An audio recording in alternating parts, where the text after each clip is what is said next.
ADGP MR Ajith കുമാറിനെതിരെ PV Anvar MLA നിരവധി ആരോപണങ്ങൾ ഉന്നയിച്ചിട്ടും മുഖ്യമന്ത്രി പിണറായി വിജയൻ, ആഭ്യന്തര വകുപ്പ് കൈകാര്യം ചെയ്യുന്ന പിണറായി വിജയൻ പൊളിറ്റിക്കൽ സെക്രട്ടറിയെയോ അതുപോലെ തന്നെ ഈ പറഞ്ഞ ADGP MR അജിത് കുമാറിനെയോ തള്ളിപ്പറയാനോ അല്ലെങ്കിൽ അവരെ എങ്ങനെയെങ്കിലും സ്ഥലം മാറ്റിക്കൊണ്ട്, ഇപ്പോൾ ADGP സ്ഥലം മാറ്റിയിട്ടില്ല അല്ലെങ്കിൽ ആ ഒരു പദവി എടുത്ത് മാറ്റിയിട്ടില്ല എന്നുള്ളതാണ് കേൾക്കാൻ കഴിയുന്നത്. അപ്പം അന്വേഷണം നടത്തുമ്പോൾ ഈ ADGP MR അജിത് കുമാറിനെ ഇരുത്തിക്കൊണ്ട് അന്വേഷണം നടത്തി കഴിഞ്ഞാൽ അത് എത്രത്തോളം അതിൻ്റെ നേരായ വഴിയിൽ സഞ്ചരിക്കും എന്നുള്ളതിനെ കുറിച്ച് നമുക്ക് വ്യക്തമായിട്ടുള്ള ഒരു കാഴ്ചപ്പാടുണ്ട്.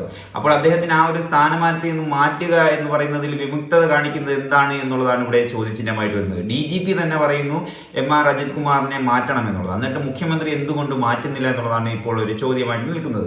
എന്തായാലും ഇത് വലിയ രീതിയിലുള്ള ഒരു കോളിളക്കം സൃഷ്ടിച്ചിട്ടുള്ള ഒരു സംഭവമാണ്. PV അൻവർ MLA ഇതിന്റെ പുറകെ തന്നെ ഉണ്ട്. എന്തായാലും സത്യാവസ്ഥകൾ വരും ദിവസങ്ങളിൽ